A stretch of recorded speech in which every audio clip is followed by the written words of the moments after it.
back. As you can tell, I'm combining corn.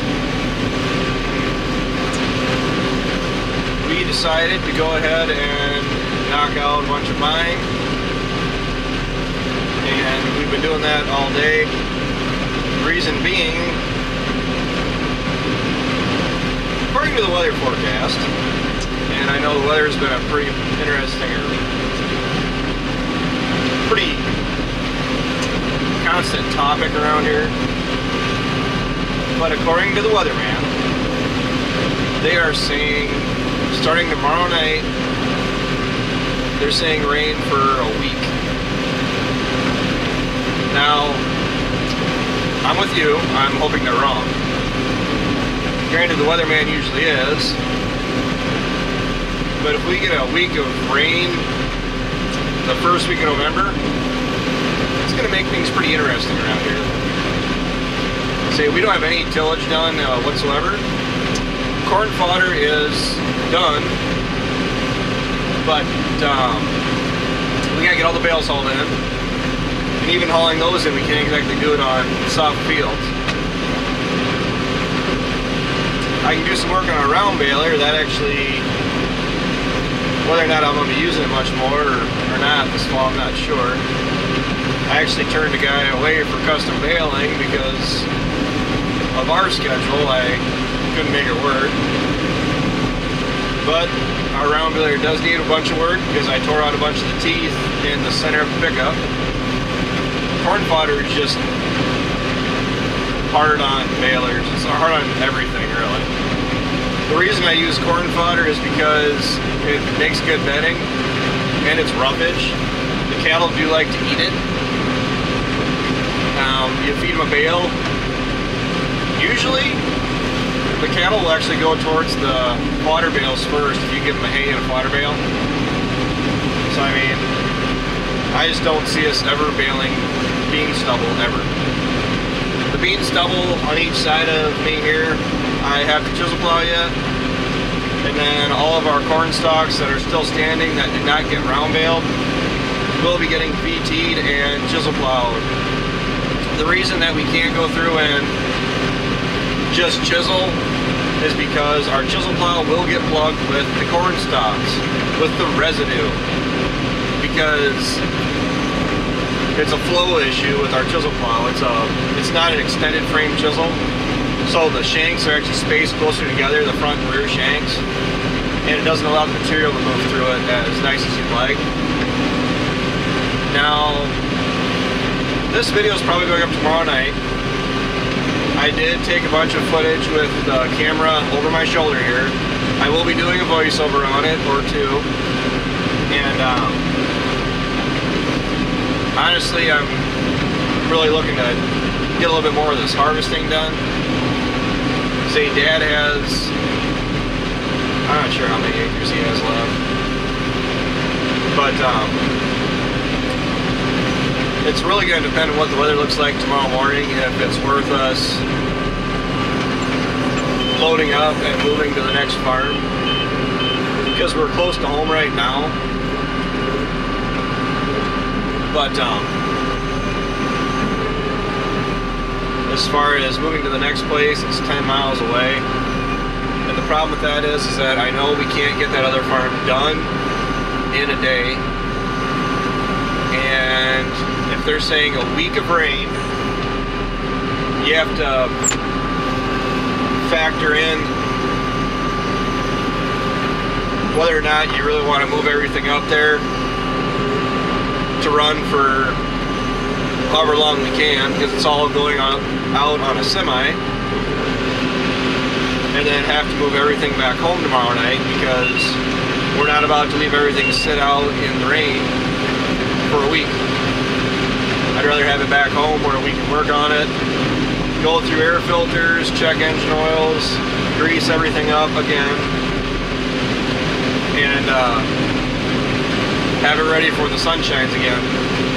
We do have soybeans still standing in the field. I'm not panicking yet. There's a lot of guys that have beans out in the field. Andrew was just here and he said that a lot of guys that have tried they only do maybe a round or two, and they have to quit because the beans are so wet yet. They're like marshmallows. That's the thing about soybeans. When they're ready, you have to be right on top of them because you can get this, the rain, wet, dreary weather. We've had some, we had about 15 minutes of snow, which eventually dropped back down to sleet.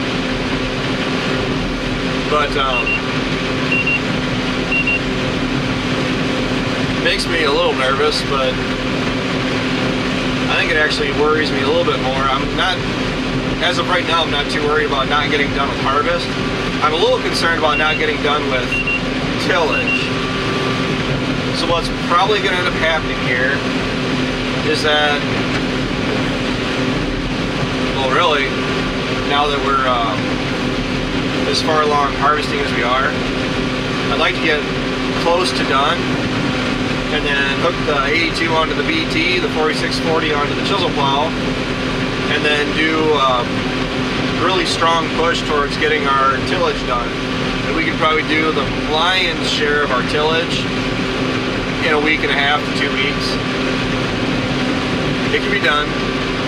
I say, as far as getting late for doing soybeans, I actually have some pictures I found on my phone, my computer, that I'm not sure if I put them in my last video.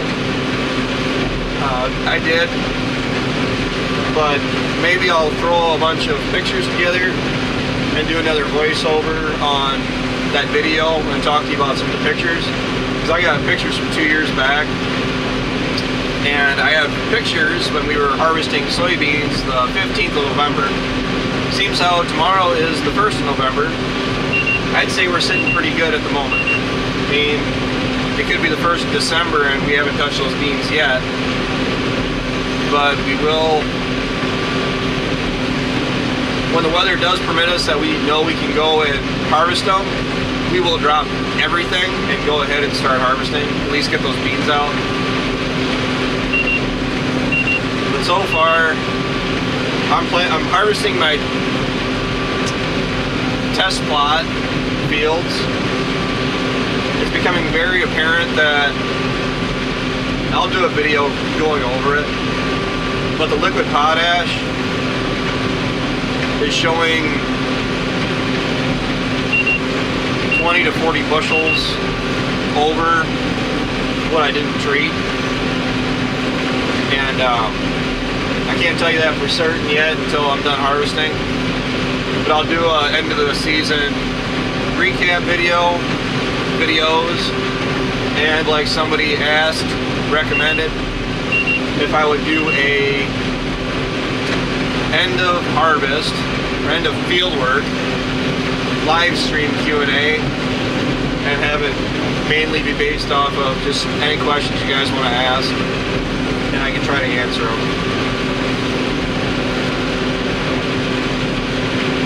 But yeah, it is getting late. I only have 6 acres left in this field and we'll be done with this for tonight, and then we'll have to wait and see what tomorrow brings. I really would like to go and harvest that other farm, but I'd feel a lot better if we check the weather late tonight, tomorrow morning, and then pushes the rain back a day. Because I know if we can go up tomorrow, take out probably 2/3 of it, finish the next day, and then we will go ahead and bring everything back home. And then other than our soybeans, which are a ways away, harvesting will be limited to everything close to home within that radius. Our satellite farm or farms will be done. But this corn is looking great. Maybe I'll throw up a small clip of running through it, and then I'll do a voiceover and everything, trying to diversify for you guys. Andrew just said he was just riding with me a little while ago, And he was complimenting about how nice the corn does look. So that makes you feel good as a farmer. That might not know much, but at least I can raise a bushel of corn. But I'll tell you what, guys, I need to get my attention back on what I'm doing. And I'll talk to you guys later.